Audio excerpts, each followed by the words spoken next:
ಗಮನಿಸೋಣ. ಕೀರ್ತನೆ 135 ವಾಕ್ಯ. This is a beautiful psalm of waiting for the Lord.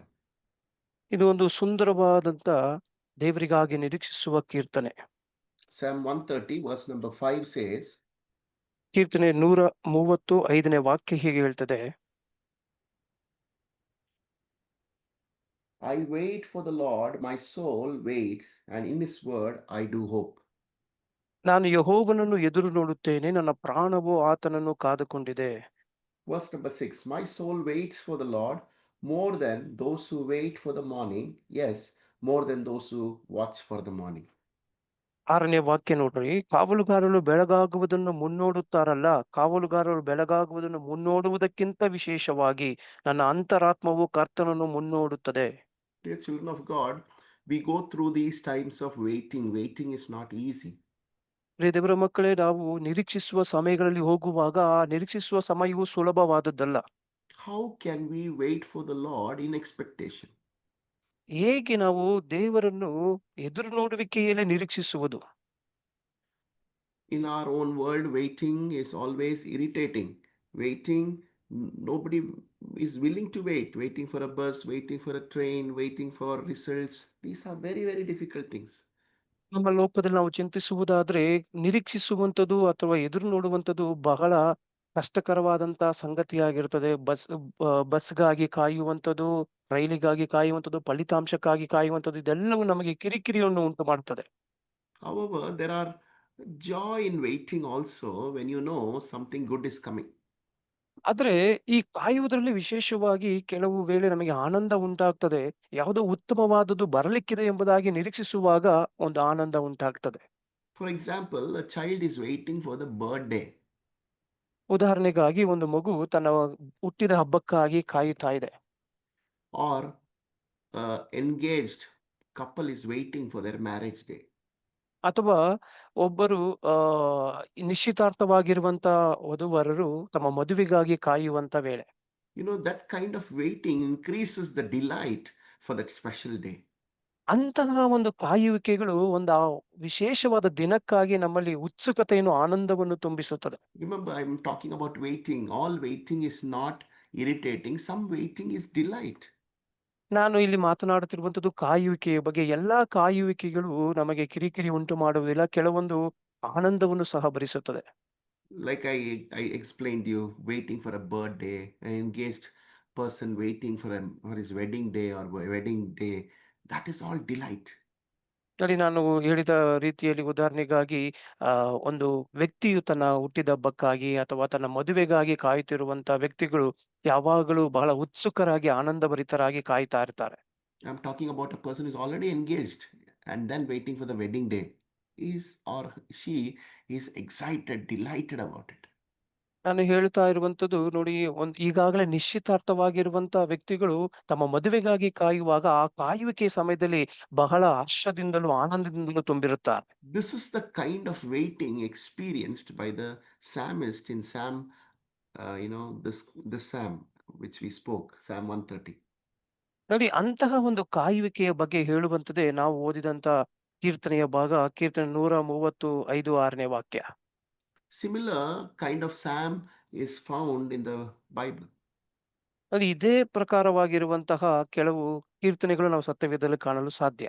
For example, Psalm 5, look at Psalm 5 and you will find how the psalmist is waiting with expectation. That is, he is having a delight in waiting. ಈ ಉದಾಹರಣೆಗಾಗಿ ನೀವು ಕೀರ್ತನೆ 5 ನೋಡಬಹುದು. ಅಲ್ಲಿ ಕೀರ್ತನೆಗಾರನು ನೋಡಿ, ಕಾಯುವಂತ ವೇಳೆಯಲ್ಲಿ ಎಷ್ಟು ಆನಂದ ಭರಿತವಾಗಿ ಹರ್ಷದಿಂದ ಕಾಯುತ್ತಾ ಇದ್ದಾನೆ ಎಂಬುದಾಗಿ. He says in verse number 1 to 3, give ear to my words, O Lord, consider my sight, listen for my cry for help, my King, my God, for to you I pray. In the morning, O Lord, you hear my voice in the morning. I see you hear my voice in the morning, so I come with you with my request, waiting in expectation. ನೋಡಿ, 5ನೇ ಕೀರ್ತನೆ 1, 2, 3 ವಾಕ್ಯ ನೋಡುವುದಾದ್ರೆ ಆತನು ಹೇಳುವಂತದ್ದು: ಯೆಹೋವನೇ, ನನ್ನ ಮಾತುಗಳಿಗೆ ಕಿವಿಗೊಡು, ನನ್ನ ಧ್ಯಾನವನ್ನು ಲಕ್ಷ್ಯಕ್ಕೆ ತಂದುಕೋ, ನನ್ನ ಅರಸೆ, ನನ್ನ ದೇವರೇ, ನಿನ್ನೆ ಪ್ರಾರ್ಥಿಸುವೆನು, ನನ್ನ ಮೊರೆಯನ್ನು ಆಲಿಸು. ಯೆಹೋವನೇ, ಉದಯ ಕಾಲದಲ್ಲಿ ನನ್ನ ಸ್ವರವು ನಿನಗೆ ಕೇಳಿಸುವುದು, ಉದಯ ಕಾಲದಲ್ಲಿಯೇ ಪ್ರಾರ್ಥನೆಯನ್ನು ಸಮರ್ಪಿಸಿ ಸದುತ್ತರವನ್ನು ಎದುರು ನೋಡುತ್ತಾ ಇರುವೆನು. You know, when we pray, and lay our request before the Lord, we know several things. ನೋಡಿ, ನಾವು ಯಾವಾಗ ಪ್ರಾರ್ಥಿಸಿ ನಮ್ಮ ವಿಜ್ಞಾಪನೆಯನ್ನು ದೇವರ ಮುಂದಾಗಿ ಇಡುತ್ತೇವೋ ಆಗ ನಮಗೆ ಕೆಲವು ಕಾರ್ಯಗಳು ತಿಳಿದಿರುವಂತದ್ದು. If you're waiting before the Lord, you are understanding before whom you're waiting. He is the owner of creation. He is owner of everything. ನೋಡಿ, ನೀವು ದೇವರ ಮುಂದೆ ಕಾಯುತ್ತಾ ಇರುವುದಾಗಿದ್ರೆ ನೀವು ಕೆಲವು ಕಾರ್ಯಗಳನ್ನು ತಿಳಿದಿದ್ದೀರಿ. ಅದೇನೆಂದರೆ ಆತನೇ ಸರ್ವಕ್ಕೂ ಅಧಿಪತಿಯಾಗಿರುವ ಆತನು, ಎಲ್ಲದಕ್ಕೂ ಯಜಮಾನನು ಆತನೇ ಆಗಿದ್ದಾನೆ. We know we are consciously waiting, submitting ourselves before Him. ನಮಗೆ ಚೆನ್ನಾಗಿ ಗೊತ್ತು, ನಾವು ಮನಪೂರ್ವಕವಾಗಿ ಪರಿಜ್ಞಾನವುಳ್ಳವರಾಗಿ ಕರ್ತನ ಮುಂದೆ ಕಾಯುತ್ತಾ ಇದ್ದೇವೆ ಎಂಬುದಾಗಿ. The reason we are waiting is because there is a promise for us in the Word of God. ಯಾಕೆ ನಾವು ಕರ್ತನ ಮುಂದೆ ಕಾಯುತ್ತಾ ಇದ್ದೇವೆ ಅಂದರೆ ದೇವರಿಂದ ನಮಗೆ ಒಂದು ವಾಗ್ದಾನ ಉಂಟು. We know we have a hope. That's the reason we are waiting. This kind of waiting will bring delight, not irritation. ನೋಡಿ, ನಮಗೆ ಚೆನ್ನಾಗಿ ಗೊತ್ತು, ನಮಗೆ ಒಂದು ನಿರೀಕ್ಷೆ ಇದೆ, ಒಂದು ವಾಗ್ದಾನವಿದೆ ಎಂಬುದಾಗಿ. ಇಂತಹ ಕಾಯುವಿಕೆಗಳು ನಮಗೆ ಉತ್ಸುಕತೆ, ಆನಂದವನ್ನು ಕೊಡುವಂತದ್ದಾಗಿದೆ. I would like to title this small devotion as Waiting in Expectation. ಈ ಒಂದು ಸಣ್ಣ ಸಂದೇಶಕ್ಕೆ ನಾನು ಕೊಡುವಂತ ಹೆಸರು ಏನೆಂದ್ರೆ, ಎದುರು ನೋಡುತ್ತಾ ಕಾಯುವಂತದ್ದು. Because we know whom we are waiting for. ಯಾಕಂದ್ರೆ ನಮಗೆ ಚೆನ್ನಾಗಿ ಗೊತ್ತು ನಾವು ಯಾರಿಗಾಗಿ ಕಾಯ್ತಾ ಇದ್ದೇವೆ. We know we have surrendered everything and waiting for Him. ನಮಗೆ ಚೆನ್ನಾಗಿ ಗೊತ್ತು ನಾವು ಎಲ್ಲವನ್ನು ಸಮರ್ಪಿಸಿ ಆತನಿಗಾಗಿ ಕಾಯುತ್ತಾ ಇದ್ದೇವೆ. We are relying on the promise of the Lord. ನಾವು ಕರ್ತನ ವಾಗ್ದಾನಗಳಲ್ಲಿ ಅವಲಂಬಿಸಿದ್ದೇವೆ. We have hope because yesteryears God has heard our prayer. Even now, He will hear our prayers.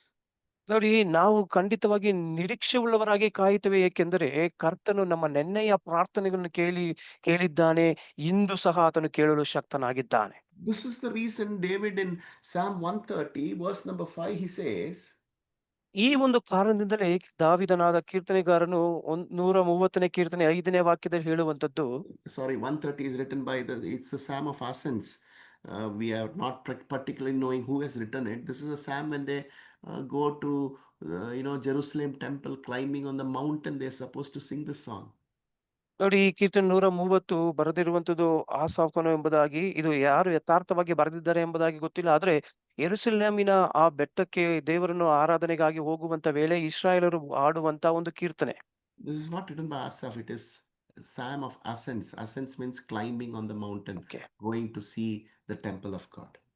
ಈ ಒಂದು ಕೀರ್ತನೆಯು ಬೆಟ್ಟವನ್ನು ಹತ್ತಿ ಯೆರೂಸಲೇಮಿಗೆ ದೇವರ ಆರಾಧನೆಗೆ ಹೋಗುವಂತ ವೇಳೆಯಲ್ಲಿ ಹಾಡುವಂತ ಒಂದು ಕೀರ್ತನೆಯ ಭಾಗ. This is all understood as if we are getting closer to God. Such people will have this kind of words in their mouth. ನೋಡಿ, ನಾವು ಇದೆಲ್ಲವೂ ತಿಳಿದುಕೊಂಡು ಆ ಅರಿವಿಕೆಯಲ್ಲಿ ಇರುವಂತ, ನಿರೀಕ್ಷೆಯಲ್ಲಿ ಇರುವಂತ ವ್ಯಕ್ತಿಗಳು ಮಾತ್ರವೇ ಇಂತಹ ಕೀರ್ತನೆಗಳನ್ನು ಹಾಡಲು ಸಾಧ್ಯ. That you're getting closer to God, such person has the right to talk about these words. ನಾವು ದೇವರ ಸಮೀಪಕ್ಕೆ ಬರುತ್ತೇವೆ ಎಂಬುದಾಗಿ ಯಾರಿಗೆ ತಿಳುವಳಿಕೆ ಇದೆಯೋ ಅಂತವರು ಮಾತ್ರವೇ ಇಂತಹ ಕೀರ್ತನೆಗಳನ್ನು ಹಾಡಿ ಆ ಸ್ತುತಿಸಲು ಸಾಧ್ಯ. So Psalm 130 verse 5 says, I will wait for the Lord, my soul waits, and in His word do I hope. ಕೀರ್ತನೆ 135ನೇ ವಾಕ್ಯ ಹೇಳ್ತದೆ, ನಾನು ಯೆಹೋವನನ್ನು ಎದುರು ನೋಡುತ್ತೇನೆ, ನನ್ನ ಪ್ರಾಣವು ಆತನನ್ನು ಕಾದುಕೊಂಡಿದೆ. Look at this repetition again in these two verses, verse 5 and 6. It says, again, I am waiting. More than that, I am waiting repeatedly again and again. I wait for the Lord, my soul waits. My soul waits for the Lord more than those who watch for the morning. ನೋಡಿ, ಈ 5-6ನೇ ವಾಕ್ಯದಲ್ಲಿ ಮತ್ತೆ ಮತ್ತೆ ಪುನರಾವರ್ತಿತವಾಗುವಂತಹ ಪದಗಳನ್ನು ಗಮನಿಸಿ ನೋಡಿ. ನಾನು ಎದುರು ನೋಡುತ್ತೇನೆ, ನಾನು ಮುನ್ನೋಡುತ್ತೇನೆ, ನನ್ನ ಪ್ರಾಣವು ಆತನನ್ನು ಕಾದುಕೊಂಡಿದೆ, ನನ್ನ ಅಂತರಾತ್ಮವು ಕರ್ತನನ್ನು ಮುನ್ನೋಡುತ್ತಾ ಇದೆ. ಎಲ್ಲಕ್ಕಿಂತ ವಿಶೇಷವಾಗಿ ಆತನನ್ನು ನಾವು ಎದುರು ನೋಡುತ್ತಾ ಇದ್ದೇವೆ ಎಂಬುದಾಗಿ. Look at this 3 times he mentions in verse number 5 and 6 saying, I'm waiting, my soul is waiting. ನೋಡಿ, 5-6ನೇ ವಾಕ್ಯದಲ್ಲಿ 3 ಬಾರಿ ಆತನು ನಮೂದಿಸಿ ಹೇಳುತ್ತಿರುವಂತ ಕಾರ್ಯ, ನಾನು ನಿರೀಕ್ಷಿಸುತ್ತಿದ್ದೇನೆ. And how is he waiting? He's ending up with saying, more than those who watch for the morning. He's telling, more than a watchman is waiting that his night shift will get over. ಗಮನಿಸಿ ಆತನು ಹೇಗೆ ನಿರೀಕ್ಷಿಸುತ್ತಿದ್ದಾನೆ ಎಂಬುದಾಗಿ 6ನೇ ವಾಕ್ಯದ ಕೊನೆಯ ಭಾಗದಲ್ಲಿ ಹೇಳುತ್ತಿದ್ದಾನೆ. ಹೇಗೆ ಒಬ್ಬ ಕಾವಲುಗಾರನು ಬೆಳಗಾಗುವುದನ್ನು ತಾನು ಎದುರು ನೋಡುತ್ತಾ ಇರುತ್ತಾನೋ, ತನ್ನ ಕರ್ತವ್ಯವನ್ನು ಮುಗಿಸಲು ಆತನು ಎದುರು ನೋಡುತ್ತಾ ಇರ್ತಾನೋ, ಅದೇ ಪ್ರಕಾರವಾಗಿ ಕರ್ತನ ಆ ಒಂದು ಆ ನಿರೀಕ್ಷೆ ಉಳ್ಳವನಾಗಿ ನಾನು ಎದುರು ನೋಡುತ್ತಾ ಇದ್ದೆ. ನನ್ನ ಆತ್ಮವು ಎದುರು ನೋಡುತ್ತಾ ಇದೆ. A child of God, today, what is your prayer need? ಪ್ರಿಯ ದೇವರ ಮಕ್ಕಳೇ, ಇಂದು ನಿಮ್ಮ ಪ್ರಾರ್ಥನೆ ವಿಜ್ಞಾಪನೆ ಏನಾಗಿದೆ? What are you waiting and repeatedly asking the Lord? ಯಾವುದಕ್ಕಾಗಿ ನೀವು ಕಾಯುತ್ತಾ ಮತ್ತೆ ಮತ್ತೆ ದೇವರ ಬಳಿ ಕೇಳುತ್ತಾ ಇದ್ದೀರಿ? I encourage you, don't give up. Continue asking. You've stepped to the eighth month. Maybe God has promised you in the starting of this year, but don't give up. Keep repeating, keep waiting. Repeatedly, over and over again, wait for the Lord.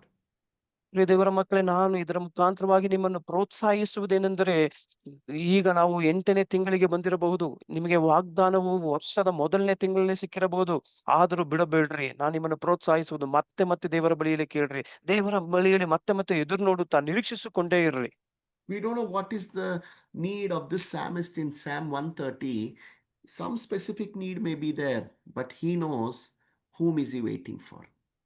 ನೋಡಿ, ಈ ಕೀರ್ತನೆಗಾರನು ಇದನ್ನು ಬರೆಯುವಾಗ ಯಾವ ಅಗತ್ಯವನ್ನು ತಾನು ಮುಂದೆ ಇಟ್ಟುಕೊಂಡು ಬರೆದನೋ ನಮಗೆ ಗೊತ್ತಿಲ್ಲ. ಆದ್ರೆ ಒಂದು ವಿಶೇಷವಾದ ಅಗತ್ಯವು ಆತನ ಬಳಿಯಲ್ಲಿ ಇರಬಹುದು. ಆದ್ದರಿಂದಲೇ ಈ ಕೀರ್ತನೆ ಆತನು ಬರೆದಿದ್ದಾನೆ.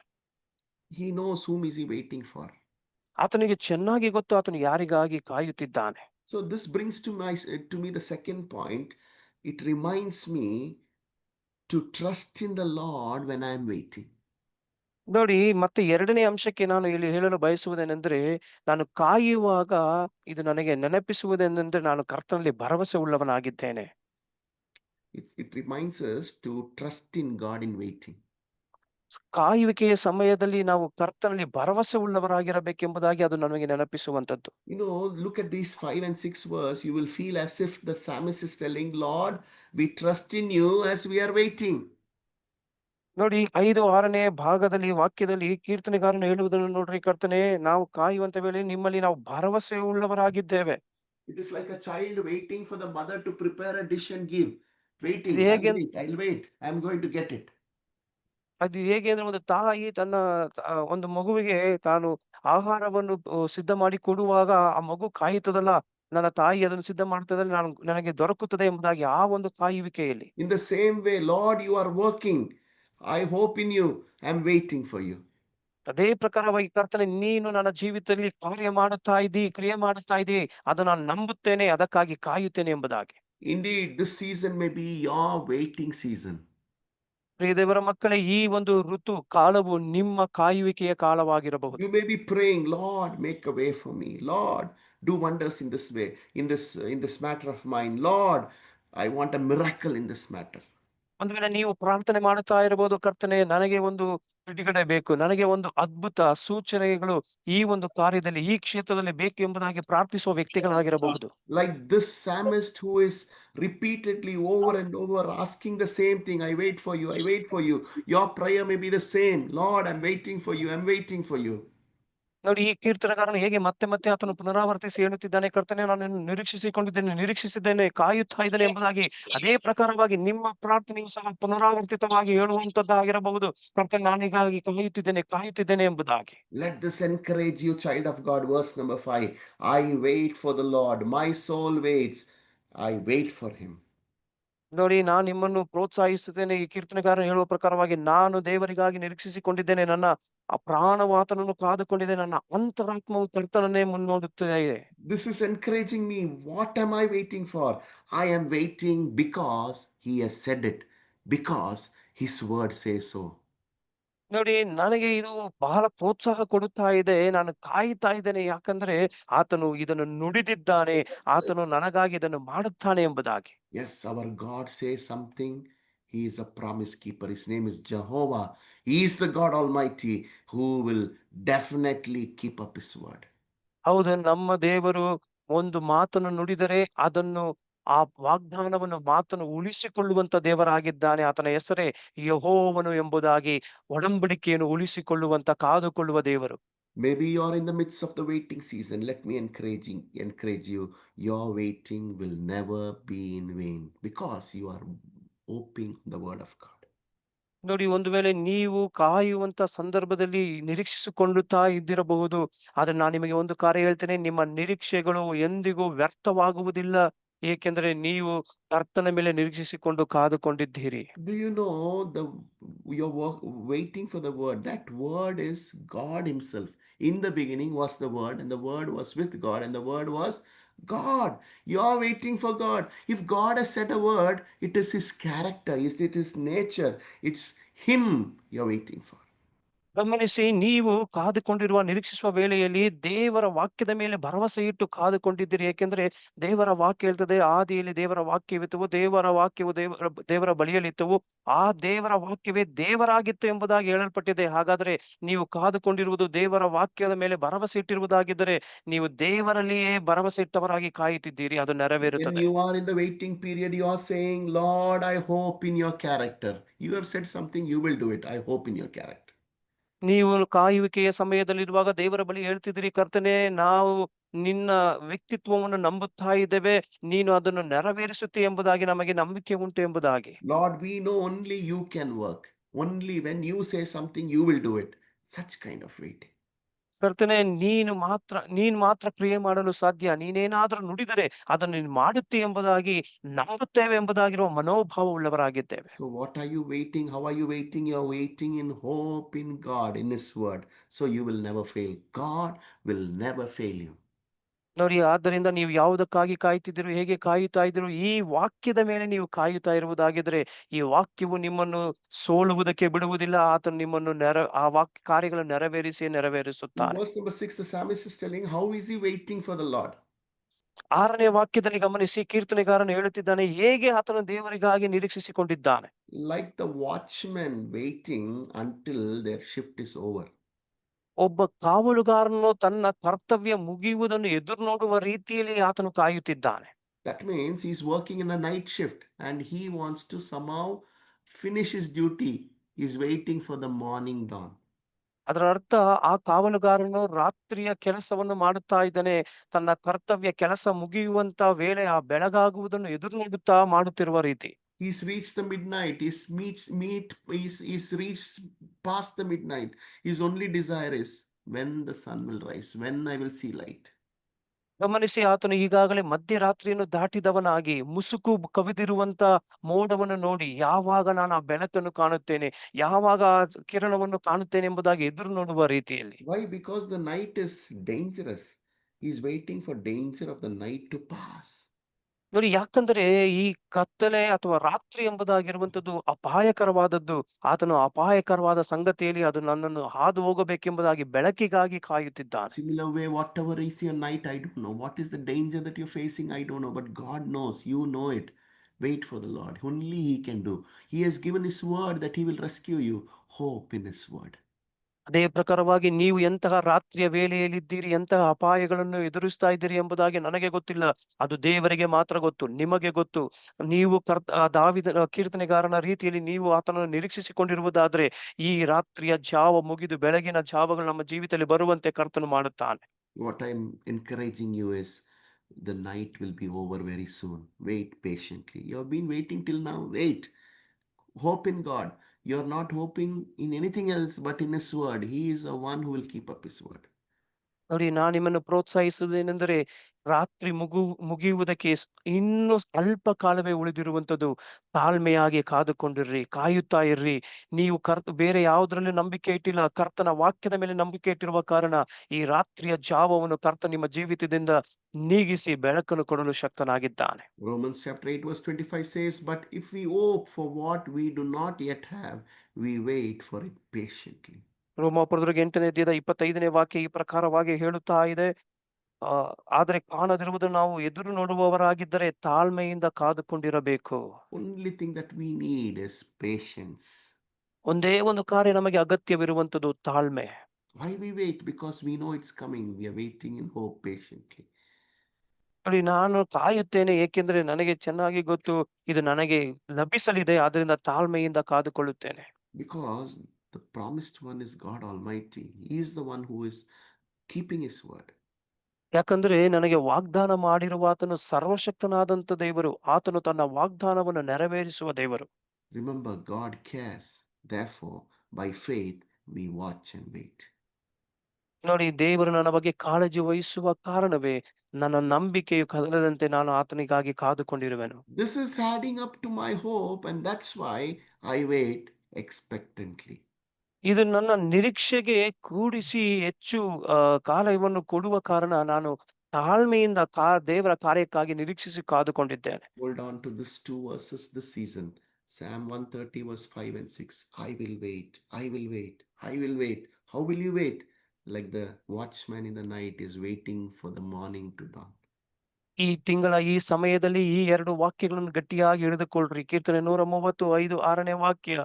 ನಾನು ನಿರೀಕ್ಷಿಸಿಕೊಂಡಿರುವನು, ಎದುರು ನೋಡುತ್ತಾ ಇರುವನು. ಹೇಗೆ ಒಂದು ಕಾವಲುಗಾರನು ಬೆಳಗಾಗುವುದಕ್ಕಾಗಿ ಹೇಗೆ ಕಾಯ್ದುಕೊಂಡಿರುತ್ತಾನೋ ಅದೇ ಪ್ರಕಾರವಾಗಿ ಕರ್ತನ ಕಾರ್ಯಗಳನ್ನು ನೋಡಲಿಕ್ಕಾಗಿ ನಾನು ಕಾಯುತ್ತಾ ಇರುವೆನು. Sometimes the night will look too long. It will never get over, you'll feel, but there is a morning coming.